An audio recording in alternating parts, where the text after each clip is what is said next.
Good morning बच्चों, कैसे हो आप लोग। Welcome back to Physics Star Galaxy. बच्चों, पिछली क्लास में हमने कुछ बेसिक देखा था रिलेटेड टू इलेक्ट्रोस्टैटिक्स। नेक्स्ट आज हम लोग पढ़ने जा रहे हैं the first topic, that is the how your mass varies with, कैसे आपका मास बदलता है with velocity, means variable mass concept देखने जा रहे हैं। Mass velocity relationship first of all हम देखेंगे। तो बढ़ें आगे, तो आइए।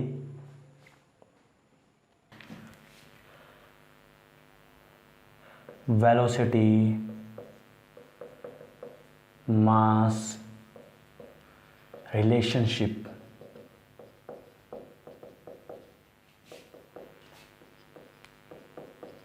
वेलोसिटी मास रिलेशनशिप हम लोग देखने जा रहे हैं। आइए, जो वेलोसिटी मास रिलेशनशिप जो दिया रहता है expression, that is the m equals to m not under root 1 minus v square by c square. अब यहाँ पे m क्या है, यहाँ पे m है एक्चुअल मास, m नॉट क्या है, mass at rest, mass at rest. v क्या है, वेलोसिटी ऑफ पार्टिकल, क्या है, वेलोसिटी ऑफ पार्टिकल।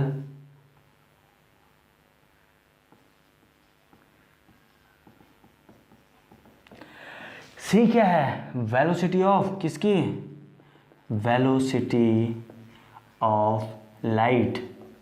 कितनी होती है velocity of light, c equals to 3 into 10⁸ metre per second. काफ़ी कम है ना ये, तो थोड़ा सा ढंग से देखिए ज़रा। 3 इंटू 10⁸ किलोमीटर पर सेकेंड में निकालिए, यानी यहाँ से क्या हो जाएगा, 3 इंटू 10⁵ किलोमीटर पर सेकेंड। मीन्स आपने यहाँ से 3 माइनस किया, यानी क्या हो जाएगा, 3 लाख किलोमीटर पर सेकेंड। 10⁵ मीन्स 1 लाख, तो 3 लाख किलोमीटर पर सेकेंड। एक सेकेंड में 3 लाख, इतनी ज़्यादा स्पीड काफ़ी ज़्यादा होती है। तो आप लोग जब ये टर्म आते हैं इनको फील किया कीजिए, तब जाके आपको फिजिक्स में इंटरेस्ट आएगा। हाँ, दूसरी बात मैं आप लोगों को ये बोलना चाहता हूँ, देखिए जो जितने भी मेरे लेक्चर्स होते हैं सारे के सारे ये सीरियस मोड पे होते हैं। क्यों होते हैं, द रीज़न बीइंग, मैं भी सीरियस मोड में इसलिए कैरी करता हूँ क्योंकि आपकी जो पढ़ाई हो रही है, ऑनलाइन पढ़ाई हो रही है। तो ऑनलाइन में आप लोग, अगर मैं 10 मिनट हंसी मजाक कॉमेडी जोक करने लगूँ तो आपके वो 10 मिनट ख़राब होंगे। तो आपको ये रिफ्रेशमेंट ऑफलाइन में ज़रूरी चाहिए होता है। डेफिनेटली ऑफलाइन क्लास में आपको बीच बीच में हंसी मजाक करते रहना चाहिए। क्यों, जब 4-4 घंटे की लंबी क्लास होती हैं तो स्टूडेंट मोनोटोनस हो जाता है, उसका ध्यान नहीं लगता है। तो बीच बीच में चलती है कॉमेडी मजाक सब कुछ। तो मैंने भी जितने भी ऑफलाइन पढ़ाए हुए हैं, मैं बहुत ज़्यादा सेंटर्स में पढ़ाया हूँ, पटना, दिल्ली और काफ़ी डिफरेंट जगह ऑफलाइन कोचिंग लेता था मैं। वहाँ पे मैं भी ये बीच बीच में ये ज़रूरी होता है। बट यहाँ पे अगर मैं ऐसा करने लगूँ तो क्या होगा, इससे आप लोगों का टाइम वेस्ट होगा। अगर आप लोगों को रिफ्रेशमेंट चाहिए ही तो आप लोग क्या करेंगे, यूट्यूब में आप लोग क्या कर सकते हैं, थोड़ा मिनट देर पॉज कीजिए वीडियो, रिफ्रेश ले लीजिए 10 मिनट का, उसके बाद वापस आ जाइए। मैंने काफ़ी देखा है कि स्टूडेंट क्या करते हैं, अगर कुछ ऐसा टीचर, कोई फैकल्टी आपको ऑनलाइन पढ़ा रहा है, वो काफ़ी ज़्यादा 10-15 मिनट से कॉमेडी कर रहा है, रिफ्रेशमेंट के लिए कुछ भी कर रहा है, तो स्टूडेंट्स क्या करते हैं, काफ़ी स्टूडेंट्स क्या करते हैं, उस चीज़ को फॉरवर्ड कर देते हैं, काफ़ी स्पीड मोड पे आगे ले जाते हैं, क्योंकि वो टाइम ख़राब कर रहा होता है। तो इसलिए मैं कंक्लूड अगर करूँ तो मेरे हिसाब से ऑनलाइन में आपको क्या, ये बीच बीच में रिफ्रेशमेंट की ज़रूरत नहीं है। एक सीरियस मोड में इसलिए मैं ले जाता हूँ, सीरियस मोड में ले जाने का कारण ये भी है, मैं आपके करियर के साथ नहीं खेल सकता हूँ, आपका करियर आपके लिए काफ़ी इंपॉर्टेंट है। तो मेरा बनता है फ़र्ज़ कि मैं सीरियस ही आपको जितना भी आधे घंटे 1 घंटे में जितना भी दूँ, इफ़ेक्टिव पढ़ाई दूँ, इफ़ेक्टिव नॉलेज आपको मिले। क्लियर है, बढ़े आगे, शो चलिए। 3 इंटू 10⁸ मीटर पर सेकेंड। आइए समझते हैं। कहने का मतलब है जो आपका मास होता है, इन रियलिटी क्या होता है, मास आपका रियल में चेंज होता है वेलोसिटी के साथ। आपकी वेलोसिटी, अगर आप भाग रहे हैं तो आपका मास, अगर आप 70 kg के हैं, लेट अस सपोज आप भाग रहे हैं, तो आपका मास आपका क्या होगा, वेरिएबल होगा, 70 नहीं होगा, 70 से ज़्यादा होगा या कम होगा, आप खुद समझदार हैं, देख सकते हैं 70 kg आपका नहीं होने जा रहा है। ऐसा क्यों? Because of this relation. अब आप लोग कहेंगे, आप लोगों के मन में ये डाउट आ रहा होगा, सर हम लोग जहाँ भी लेते हैं पूरी मैकेनिक्स हमने पढ़ डाली, हर जगह हम देखते हैं मास अगर हम 10 kg ले रहे हैं तो 10 kg ही सब्स्टिट्यूट करते हैं, वेदर वो मूविंग होता है या कांस्टेंट होता है। तो हर जगह हम डे टू डे लाइफ में जब आप लोग दौड़ते हैं या वट कुछ भी करते हैं, डे टू डे लाइफ के एग्जांपल देख लीजिए, सब जगह हम मास को कांस्टेंट लेते हैं, मैकेनिक्स में कांस्टेंट लेके चलते हैं। तो वेरिएबल मास ये क्या है my dear friend? The reason is आप लोगों की जो velocity day to day life की जो आप बात कर रहे हैं वो much much much less than होती है किसके? विथ दिस 3 लाख पर मीटर सेकेंड। आइए समझते हैं, अगर ये आपकी स्पीड कितनी होती है, मान लीजिए आप बाइक में चल रहे हैं 60 kilometre per hour, 60 kilometre per hour, 1 घंटे में 60 किलोमीटर, बस यहाँ तो 3 लाख किलोमीटर पर सेकेंड, 1 सेकेंड में 3 लाख। तो विद रिस्पेक्ट टू दिस आप ये डे टू डे लाइफ के लिए आप इस टर्म को क्या कर सकते हैं? नेग्लेक्ट कर सकते हैं। तो आपका क्या आ गया? m बराबर m0 for day to day life. Clear है? But my dear friend this is not, लेकिन जब कुछ small, very very small particles आप लेते हैं, चार्ज पार्टिकल्स लेते हैं, उस केस में आप ये m बराबर m0 नहीं ले सकते हैं। आपकी पूरी एनालिसिस, आपके पूरे एक्सपेरिमेंट सब कुछ फेल हो जाएगा। क्यों? आइए समझते हैं। सबसे स्मॉलेस्ट यूनिट, बेसिक यूनिट, अभी आप लोगों ने बताया था electron is the smallest basic unit. तो स्मॉल इसकी बात कर लेते हैं, किसकी? इलेक्ट्रॉन की। एग्जाम्पल ले रहे हैं किसका? एक इलेक्ट्रॉन का। मान लीजिए स्मॉलेस्ट पार्टिकल इलेक्ट्रॉन की आपने बात करी, एक छोटा सा इलेक्ट्रॉन, आपने इसको थप्पड़ मार दिया। थप्पड़ मार दिया मीन्स आपने लेट अस सपोज सिर्फ 1 न्यूटन फोर्स लगाया। आप लोगों को पता है इलेक्ट्रॉन की बात चल रही है, F equals to ma। Clear है? 1 न्यूटन आपने लगाया। मास कितना होता है इलेक्ट्रॉन का? जल्दी से बता दीजिए। 9.1 into 10 to the power minus 31 kg into acceleration. My dear friend, acceleration कितना ज़्यादा आ चुका है, क्या आप लोग समझ पा रहे हैं? 9.1 इंटू 10 टू द माइनस 31, ये माइनस 31 ऊपर जाएगा तो क्या हो जाएगा? प्लस 31 बन जाएगा ऊपर जाके, ये हो जाएगा 10 टू द पावर 31 बाई 9.1। 9.1 को अगर आप 10 ही मान लें तो ये एक 10 से एक 10 कैंसिल, यानी 10 टू द पावर 30।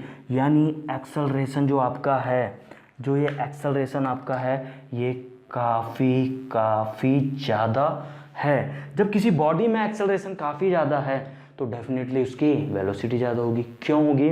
मैकेनिक्स जब लोग हम पढ़ रहे थे तब मैं ऑलरेडी बता चुका हूँ, आप F लगाते हैं किसी ऑब्जेक्ट, किसी पार्टिकल पे, F के कारण आता है एक्सेलरेशन, एक्सेलरेशन के कारण आती है वेलोसिटी या स्पीड, वेलोसिटी के कारण क्या होती है? डिस्टेंस आप अचीव करते हैं, डिस्प्लेसमेंट। तो F लगाया आपने, उसके कारण इतना ज़्यादा एक्सेलरेशन, इस एक्सेलरेशन के कारण, और वेरी इतना ज़्यादा एक्सेलरेशन मीन्स वेलोसिटी कितनी होगी? यू कैन इमेजिन, थोड़ा सा सोच के तो देखिए कितनी ज़्यादा आपकी वेलोसिटी होने जा रही है। उतनी ज़्यादा वेलोसिटी इज मच लार्जर इसके कंपेरिजन। तो अब यहाँ पे इसके टर्म में वेलोसिटी भी यहाँ पे काफ़ी ज़्यादा है, वेलोसिटी काफ़ी ज़्यादा है, तो आप इसके रिस्पेक्ट में इसको नेग्लेक्ट नहीं कर सकते हैं। तो कहने का मतलब है स्मॉलेस्ट पार्टिकल लाइक इलेक्ट्रॉन के केस में आप क्या इसको नेग्लेक्ट नहीं कर सकते हैं। तो आपका यहाँ पे मास डिफरेंट आएगा, वेरिएबल मास आएगा। तो this is nothing but variable mass concept. क्या आप लोगों को क्लियर हुआ? श्योर? चलिए, अगर इतना आपको क्लियर हुआ तो यहाँ पे थोड़ा सा आप लोगों को ये mass of electron, mass of proton पता होना चाहिए। मैं यहाँ पे लिखने जा रहा हूँ। आइए, मास ऑफ इलेक्ट्रॉन कितना होता है? 9.1 into 10 to the power minus 31 kg। Mass of proton कितना होता है? 1.6 into 10 to the power minus की plus minus 27 kg। My dear friend, अगर न्यूट्रॉन के मास की बात कर रहे हैं तो न्यूट्रॉन का मास भी लगभग प्रोटॉन के मास के बराबर होता है। फिर से बोल रहा हूँ, लगभग का मतलब आप लोग जानते होंगे। तो लगभग कितना होता है? मास ऑफ न्यूट्रॉन इसी के बराबर होता है। अगर रियलिटी में आप लोग को बताएं जो मास ऑफ न्यूट्रॉन होता है mass of neutron, neutron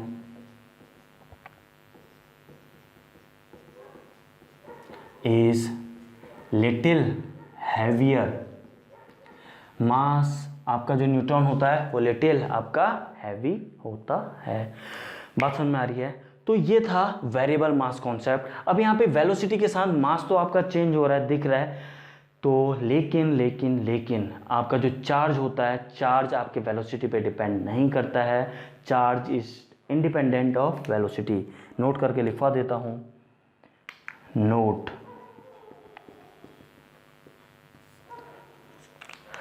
unlike mass charge is independent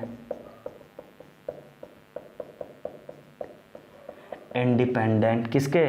of velocity. यानी आपका चार्ज चेंज नहीं होता है, आपका चार्ज चेंज नहीं होता है with velocity. Very very important concept. ये कॉन्सेप्ट दोबारा आने जा रहा है कहाँ? जब हम टॉपिक पढ़ेंगे साइक्लोट्रॉन।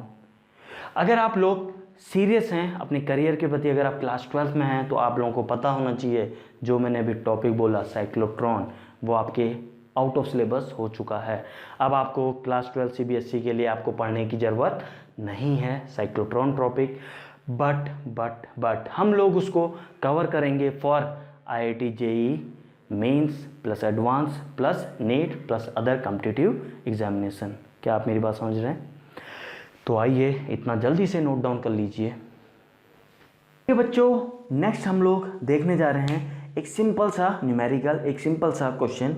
आपको 30 सेकेंड्स दिए जाएंगे। 30 सेकेंड्स में जल्दी कमेंट करके अपना आंसर भेजिएगा। चलिए,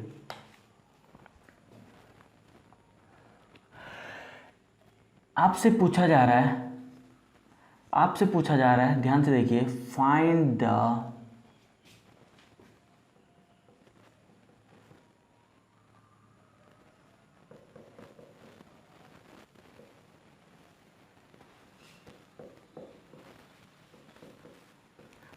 the minimum possible force between two charges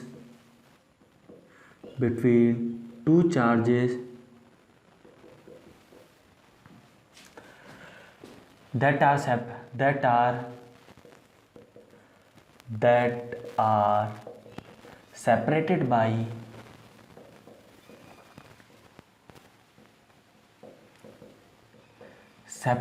by 1 metre. Okay बच्चों, आपको मिनिमम फोर्स बताना है। आपको अगर इलेक्ट्रोस्टैटिक्स का बेसिक फार्मूला, अभी फार्मूला कैसे आता है हम लेटर ऑन सीखेंगे, अगर बेसिक फार्मूला अगर आपको पता है तो आप इस न्यूमेरिकल को कर सकते हैं। आइए, हम जानते हैं electrostatic force F equals to क्या होता है, K Q1 Q2 divided by उन दोनों के बीच के डिस्टेंस का स्क्वायर। आपसे मिनिमम फोर्स पूछा जा रहा है। मिनिमम अगर आपको निकालना है, अगर आपको F मिनिमम निकालना है, देन आपका ये Q1 Q2 भी क्या होना चाहिए, मिनिमम। ऐसा Q1 Q2 सेलेक्ट कीजिए। R ऑलरेडी डिफाइंड 1 मीटर, तो Q1 Q2 आपको ऐसा लेना है कि मिनिमम वैल्यू इसकी हो ताकि फोर्स आपका मिनिमम आए। आप लोग जानते हैं मिनिमम चार्ज की वैल्यू कितनी होती है, स्मॉलेस्ट यूनिट ऑफ चार्ज, कल हमने पढ़ा था क्लास में, smallest unit of charge 1 electron के बराबर। यानी इसकी वैल्यू, स्मॉलेस्ट यूनिट क्या पढ़ी थी कल हमने, स्मॉलेस्ट यूनिट क्या थी हमारी, स्मॉलेस्ट यूनिट E थी, यही थी। तो देयरफॉर स्मॉलेस्ट यूनिट इससे नीचे छोटा तो हो नहीं सकता है। वैसे क्वार्ट्ज होता है, हमने बोला था क्वार्ट्ज क्या, स्टिल डिस्कवरी R&D चल रही है उसके ऊपर। अभी आपको क्या करना है, स्मॉलेस्ट पार्टिकल आपको इलेक्ट्रॉन ही एज्यूम करना है। This is the basic unit. तो देयरफॉर E वैल्यू यहाँ पे भी सब्स्टिट्यूट कीजिए, E वैल्यू यहाँ पे भी सब्स्टिट्यूट कीजिए। आइए, देयरफॉर आपका F मिनिमम कितना हो चुका है, F मिनिमम कितना हो चुका है आपका, हो चुका है आपका K E स्क्वायर बाई 1 का स्क्वायर बाई 1 का स्क्वायर, मतलब क्या आ चुका है आपका K E square. This is the F minimum. Is it okay friends? Clear है? तो नोट कर लीजिए। फिर आगे हम देखने जा रहे हैं कि ये रिलेशन एक्चुअल में आता कैसे है, मीन्स हम कूलम्ब्स लॉ की स्टडी करने जा रहे हैं। ओके बच्चों, नेक्स्ट हम लोग देखने जा रहे हैं Coulomb's law. Coulomb's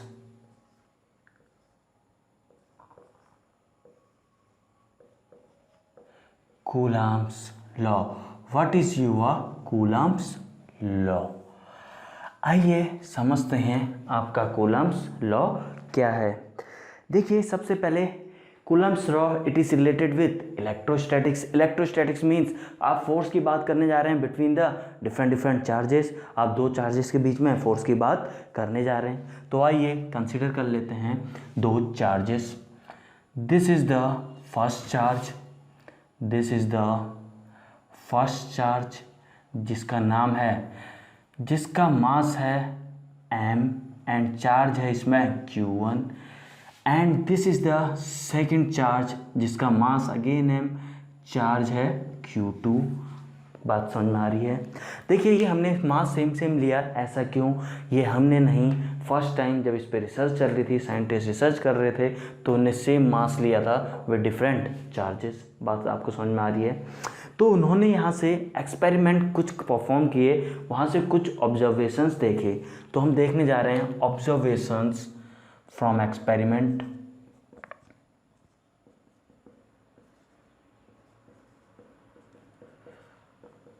observations from experiment.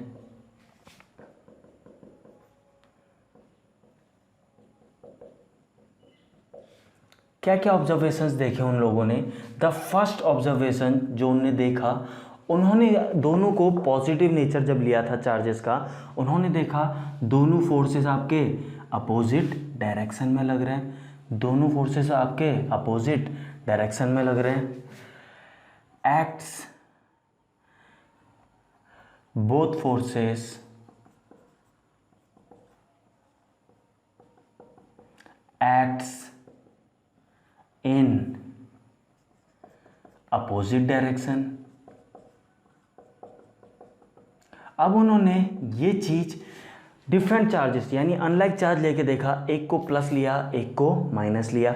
जब उन्होंने प्लस लिया तो चार्ज का डायरेक्शन, और इसको माइनस लिया, आपको पता है प्लस माइनस एक दूसरे को अट्रैक्ट करते हैं, तो ये दोनों एक दूसरे को अट्रैक्ट कर रहे थे। अब अभी भी डायरेक्शन क्या है इन दोनों का? अपोजिट है। तो कहने का मतलब है, तो पहला कंक्लूजन में वो क्लियर थे, चार्जेस आपके वेदर लाइक नेचर के हों वेदर अनलाइक नेचर के हों, उन पे फोर्स हमेशा अपोजिट लगेगा, या ऐसे आउटवर्ड आउटवर्ड या इनवर्ड इनवर्ड। ये कंक्लूजन पहला उन लोगों ने देखा। दूसरा जो उन्होंने ऑब्जर्व किया, उन्होंने देखा जब लाइक चार्जेस जब थे, like charges, like means same nature, जब दोनों का सेम नेचर था उनमें क्या हो रहा था? रिपल्सन। जब उनने अनलाइक चार्जेस लिया था उनमें क्या हो रहा था? अट्रैक्शन। तो सेकंड ऑब्जर्वेशन क्या है? लाइक चार्जेस, लाइक चार्जेस में हो रहा था क्या? रिपल्सन। अनलाइक चार्जेस में क्या हो रहा था? अनलाइक चार्जेस में क्या हो रहा था? अट्रैक्शन। अनलाइक चार्जेस ऑलरेडी बता चुका हूं, क्या? प्यार, दोस्ती। लाइक चार्जेस लाइक दुश्मनी, रिपल्सन।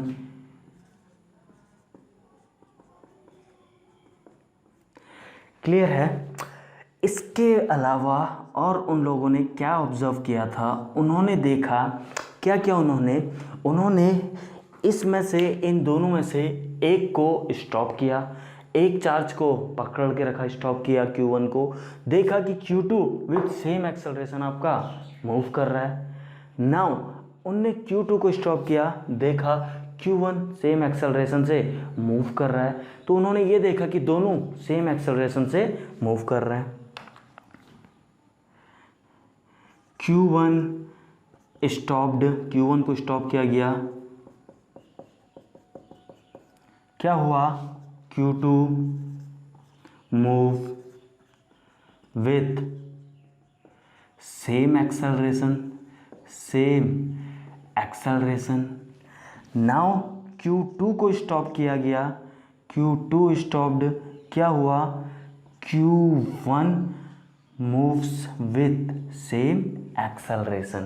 तो यहाँ से उन्होंने नेक्स्ट कंक्लूजन क्या निकाला, उन्होंने कहा दोनों में मास सेम है, एक्सेलरेशन सेम आ रहा है, F equal to mass into acceleration, दोनों का मास से एक्सेलरेशन सेम, यानी इन दोनों पे लगने वाला फोर्स भी क्या है आप लोगों का, इक्वल है।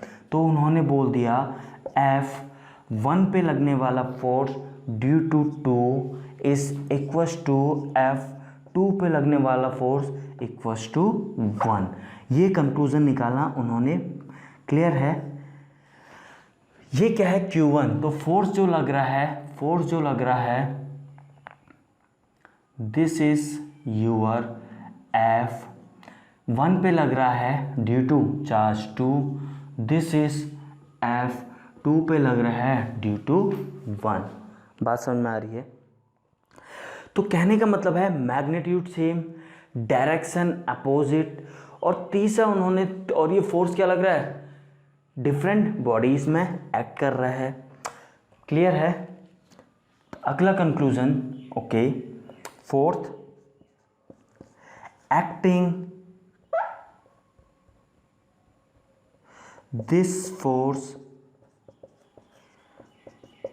Is acting in two different bodies,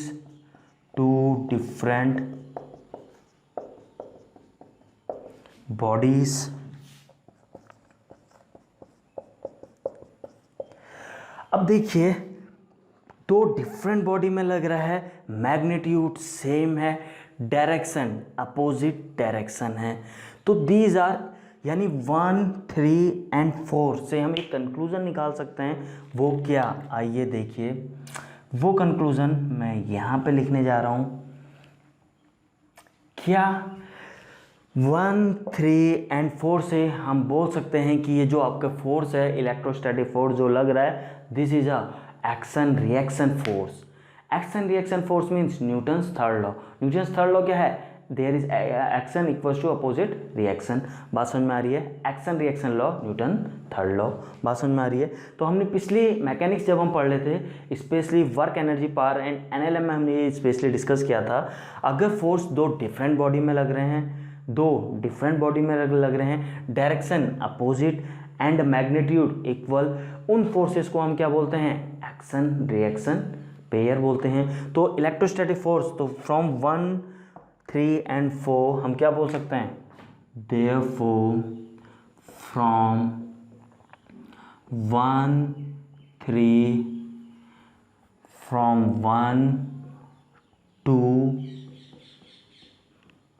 1, 3 and 4 हम क्या बोल सकते हैं, इलेक्ट्रोस्टैटिक फोर्स, इलेक्ट्रोस्टैटिक फोर्स क्या है, is action reaction pair. Action reaction pair means Newton's third law. Action reaction pair means Newton's third law. पहला का इंपॉर्टेंट कंक्लूजन। दूसरा वेरी वेरी इंपॉर्टेंट, उन लोगों ने एक ऑब्जर्वेशन और देखा, वो क्या देखा कि this is a electrostatic force क्या होता है, एक सेंट्रल फोर्स होता है।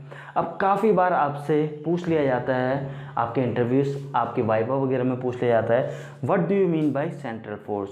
तो उनका नेक्स्ट जो ऑब्जर्वेशन था, उन्होंने ये देखा कि जो ये फोर्स लग रहा है, ये कहाँ लग रहा है, ये line joining both the charges, उसके अलोंग ही लग रहा है। उन्होंने देखा कि उसके अलोंग ही लग रहा है, क्लियर है, उसके अलोंग ही लग रहा है। तो सेंट्रल फोर्स क्या होता है, सेंट्रल फोर्स क्या होता है उससे पहले यहाँ पे लिख लेते हैं। नेक्स्ट क्या है, फिफ्थ पॉइंट, इलेक्ट्रोस्टैटिक फोर्स, यहाँ पे लिख रहा हूँ, electrostatic force, EF means electrostatic force, is a central force. Central का मतलब आपको पता होना चाहिए, सेंट्रल का मतलब क्या है, आइए समझते हैं। इज अ सेंट्रल फोर्स,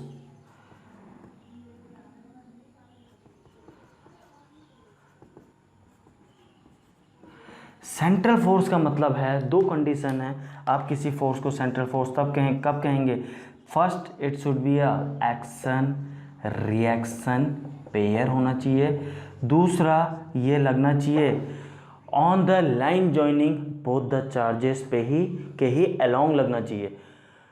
कहाँ लगना चाहिए, should act along line joining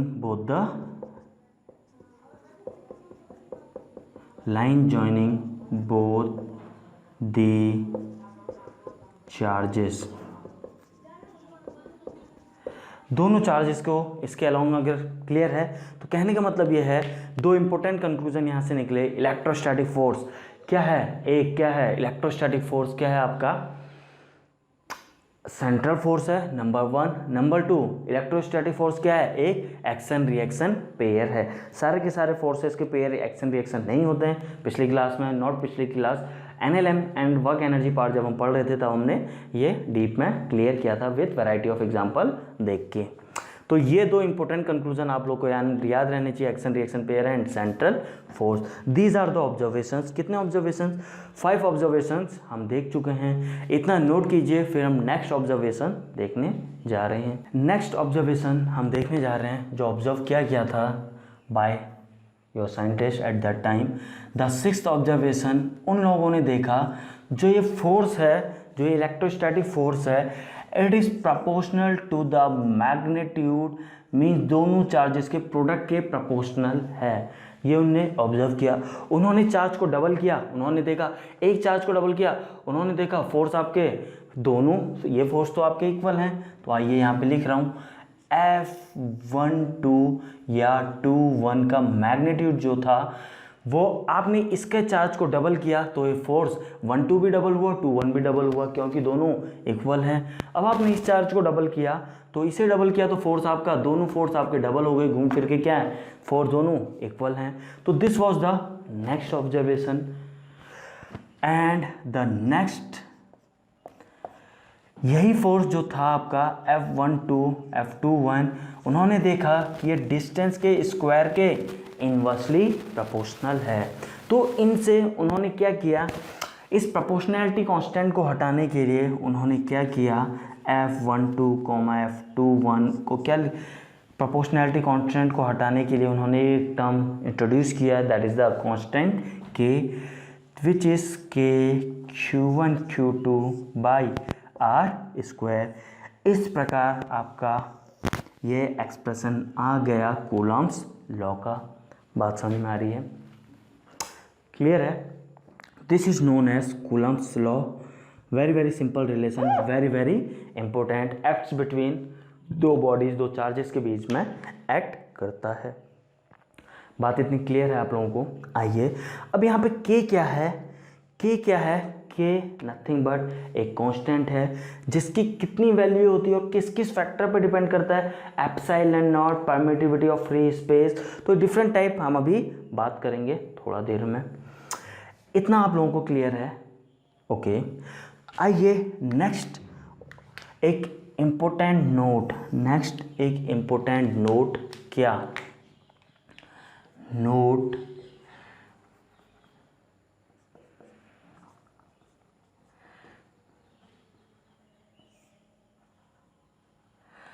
important note क्या है, नोट ये है, यहां पे जो इलेक्ट्रोस्टैटिक फोर्स होता है, ये इलेक्ट्रोस्टैटिक फोर्स होता है, इट इज थोड़ा सा ध्यान से देखिएगा, electrostatic force acting acting between two charges is independent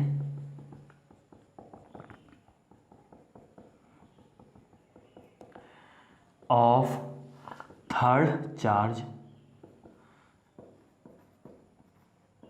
क्या मतलब है, आइए देखिए।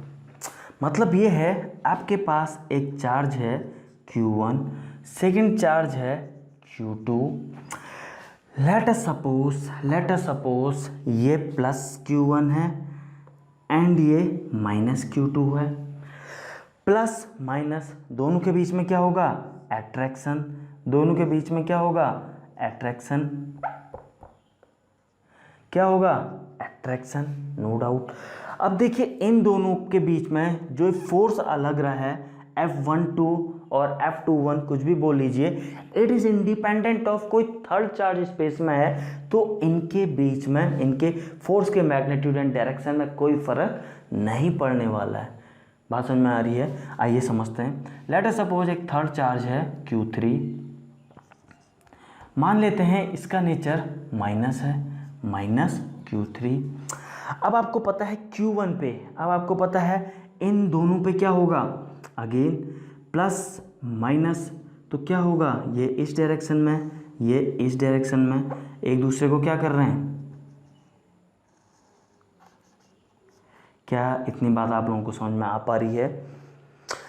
यानी Q1 Q2, तो अब देखिए इन दोनों में ठीक है कितना लग रहा है, F13 या F31, यहाँ लग रहा है F12 या F21। ये थर्ड चार्ज के आने से ये कितना था, F12, ये था F21, ये कितना है F31, ये क्या था, F13। बात समझ में आ रही है? इस थर्ड चार्ज के आने से ये F12 F21 के मैग्नीट्यूड में बिल्कुल भी फर्क नहीं पड़ा। ये तीसरे के आने से इन दोनों के मैग्नीट्यूड में, फोर्स में बिल्कुल भी फर्क नहीं पड़ा। लेकिन हाँ, नेट फोर्स ऑन Q1 बदल चुका है। इस पे दो लोग फोर्स लगा रहे हैं F12 एंड F13, तो नेट फोर्स Q1 में बदल गया, लेकिन इन दोनों के बीच में लगने वाला इलेक्ट्रोस्टैटिक फोर्स अभी भी उतना ही है। क्लियर है? आइए सिंपल एग्जांपल से समझते हैं, आप लोग को और इजीली समझ में आ जाएगा। मान लीजिए ये आप हैं और ये आपकी girlfriend, minus means girl, plus means boy. तो इन दोनों के बीच में प्यार है, प्लस माइनस प्यार है, अट्रैक्शन है। क्लियर है? तो प्यार आपका काफ़ी ज़्यादा था, हद से ज़्यादा था, कभी ना टूटने वाला प्यार था। अब क्या हुआ, तीसरा माइनस, तीसरी लड़की बीच में आ गई। किसके? इस लड़के के। उसने इसमें डोरे डालना शुरू कर दिया। बात समझ में आ रही है? अब क्या हुआ, इन दोनों के बीच में भी प्लस माइनस अट्रैक्शन हुआ, प्यार हुआ। तो ठीक है, इन दोनों के बीच में प्यार हुआ, तो कहने का मतलब इन दोनों के बीच में जो पहले जितना प्यार था अभी भी उतना ही प्यार है, बस इसने इसके साथ भी प्यार करना शुरू कर दिया। बात समझ में आ रही है? इनके प्यार में कमी नहीं हुई। अब होता क्या है, अक्सर ये रिलेशन ख़राब हो जाते हैं, यहाँ पहुँच जाते हैं, तो होता क्या है, इसका मैग्नीट्यूड अभी भी उतना ही है, हो सकता है इसका मैग्नीट्यूड हद से ज़्यादा, इसका प्यार हद से ज़्यादा हो। कि बात समझ में आ रही है? क्लियर है? तो कहने का मतलब है सिंपल लैंग्वेज में, यहाँ आपका फ़र्क नहीं पड़ने वाला है, but net force on Q1 will differ. यहाँ पे लिख रहा हूँ बट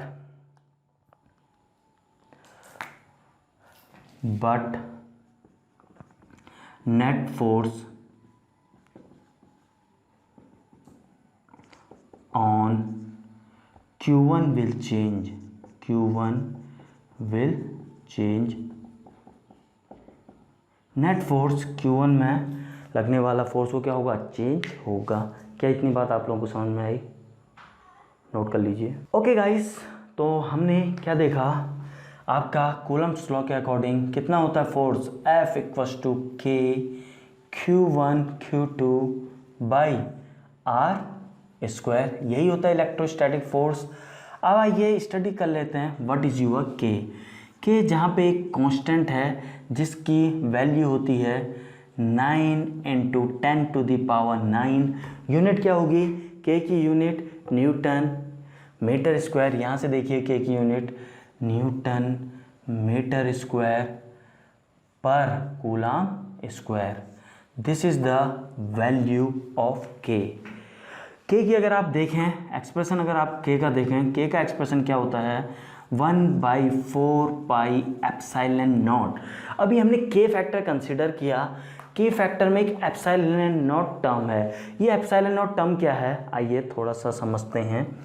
होता क्या है, electrostatic force between two charges, air में इन दोनों के बीच में कुछ फोर्स लग रहा होगा। इन्हीं चार्ज को आप वाटर में ले जाइए, यानी अलग मीडियम में ले जाइए, तो इनके फोर्स में डिफरेंस आ जाता है। क्यों आ जाता है, यानी मीडियम से भी फर्क पड़ता है मैग्नीट्यूड में फोर्स के। सिमिलरली आप किसी और मीडियम में ले जाइए, ग्लास में ले जाइए, सिमिलरली आप अल्कोहल, अलग अलग मीडियम के साथ आपकी के की वैल्यू चेंज होती है। To consider the effect of medium हम क्या करते हैं, एप्सिलॉन नॉट को कंसिडर करते हैं। टू कंसिडर क्या, इफेक्ट ऑफ मीडियम। मीडियम का इफेक्ट कंसिडर करने के लिए आप इस एप्सिलॉन नॉट को कंसिडर करते हैं। एप्सिलॉन नॉट है क्या, परमिटिविटी ऑफ फ्री स्पेस। आइए थोड़ा सा समझते हैं, थोड़ा सा बात कर लेते हैं। आपका दिस इज सी की जो वैल्यू होती है speed of sound under root mu naught epsilon naught. यहाँ पे म्यू नॉट क्या है, यहाँ पे लिख रहा हूँ, म्यू नॉट जो आपका है नथिंग बट परमिट क्या है, पहले एप्सिलॉन नॉट की बात कर लेते हैं। This is the permittivity of free space. Permittivity of free space है आपकी। दिस इज परमिएबिलिटी, ये परमिटिविटी है, this is permeability of free space. आइए समझते हैं दोनों में अंतर। ये क्या है, permittivity of free space mainly related है, किससे रिलेटेड है, ये आपके इलेक्ट्रिक फील्ड से रिलेटेड है। क्या होता है लेटर ऑन लेक्चर में समझेंगे। Electric field and this permeability it is related with magnetism. कब पढ़ेंगे, मैग्नेटिक चैप्टर में। क्लियर है, बात इतनी समझ में आ रही है। ओके, इसकी जो वैल्यू आती है सॉल्व करके कितनी निकल के आती है, थोड़ा सा मैं इसको रब करके इधर लिख रहा हूँ, सॉरी। C इक्वस टू 1/म्यू नॉट एप्सिलॉन नॉट। वैल्यू क्या आती है 3 × 10⁸ मीटर पर सेकेंड। बात आपको समझ में आ रही है तो शायद आपको। अब देखिए बात करते हैं इलेक्ट्रोस्टैटिक फोर्स की, सॉरी कूलम्स लॉ की, यानी इलेक्ट्रोस्टैटिक फोर्स की। अभी हम एयर में डील करेंगे, लेटर ऑन हम इस मीडियम का इफेक्ट देखेंगे, मीन्स अलग से कूलम्स लॉ पढ़ेंगे फॉर अ डिफरेंट मीडियम। आप लोगों को इतनी बात समझ में आ रही है, क्लियर है, ओके। तो चलिए आगे बढ़ते हैं।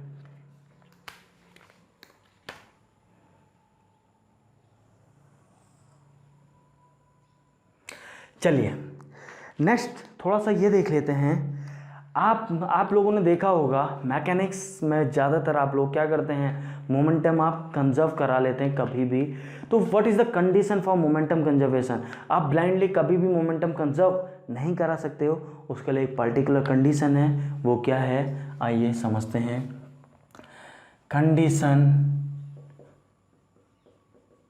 Condition for momentum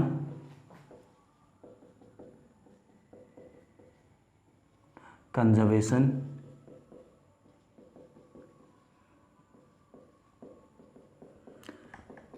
momentum conservation की कंडीशन क्या है, अगर आपकी एक बॉडी में नेट फोर्सेस जीरो हैं तब जाके आप क्या कर सकते हैं, किसी सिस्टम में नेट फोर्स जीरो हैं तब जाके आप मोमेंटम कंजर्व कर सकते हैं। क्या मतलब है, आइए समझिए।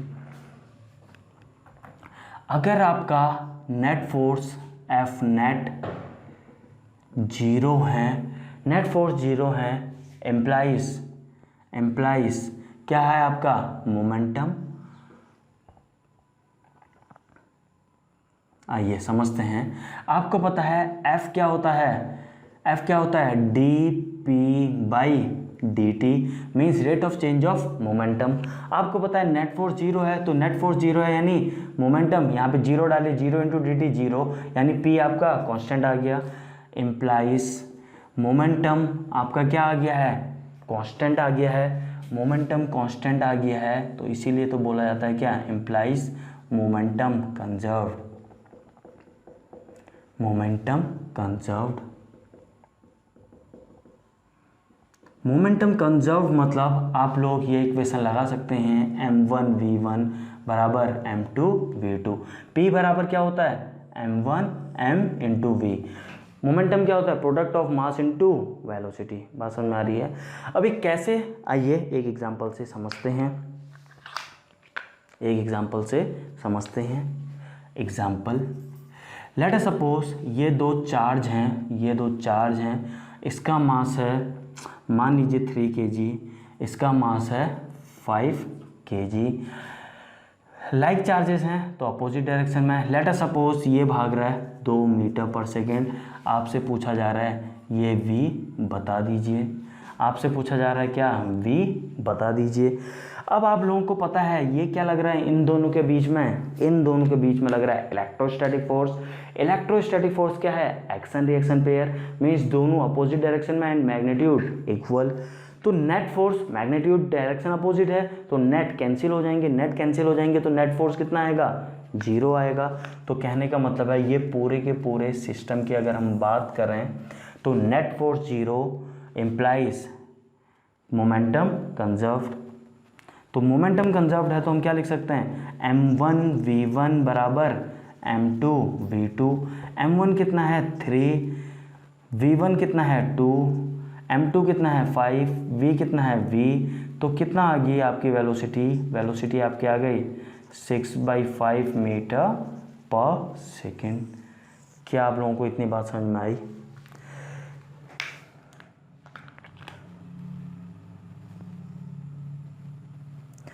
क्या आप लोगों को इतनी बात क्लियर हुई। सिमिलरली आपने अभी m1v1 कंजर्व किया था। देखिए सेम टाइम की अगर आप बात कर रहे हैं 1 सेकेंड की तो आप m1v1 भी अप्लाई कर सकते हैं। तो m1v1 बराबर m2v2 भी अप्लाई कर सकते हैं ज़रूरत के अकॉर्डिंग। सिमिलरली m1x1 बराबर m2x2। किसी क्वेश्चन में अगर डिस्प्लेसमेंट पूछा होगा तो सिमिलरली आप लोग ये भी अप्लाई कर सकते हैं। क्यों, velocity x/t dx/dt same time है तो टाइम से टाइम कैंसिल, तो आप ये डायरेक्टली लिख सकते हैं या नहीं। क्लियर है बात, कोई डाउट। देखिए गाइस, एट लास्ट मैं आप लोगों से सिर्फ इतना सा कहना चाहूँगा, आप लोगों के लिए हम इतना एफर्ट डाल रहे हैं, बस आप लोगों से हमारी इतनी सी रिक्वेस्ट है, थोड़ा सा आप लोग इन चीज़ों को थोड़ा सा अपने फ्रेंड्स के साथ शेयर कीजिए ताकि बाकी लोग भी इससे बेनिफिटेड हो सकें। और प्लीज़ लाइक कर दिया कीजिए, सब्सक्राइब कर दिया कीजिए ताकि हम लोगों का भी मोटिवेशन बना रहे। मैं आप लोगों से वादा करता हूं कि आपकी complete physics, complete means complete, CBSE board level, IIT JEE mains level, advance level, NEET level, ये सारा का सारा हम कवर करेंगे। एक ही चैप्टर इलेक्ट्रोस्टैटिक्स में आप लोग देखेंगे 20-25 लेक्चर्स हो जाएंगे। तो आप समझ रहे हो A to Z आपको दिया जा रहा है, प्रोवाइड किया जा रहा है, इतनी मेहनत आपके पीछे की जा रही है। बस एट लास्ट आपसे यही रिक्वेस्ट करूँगा, please don't forget to subscribe. Thank you.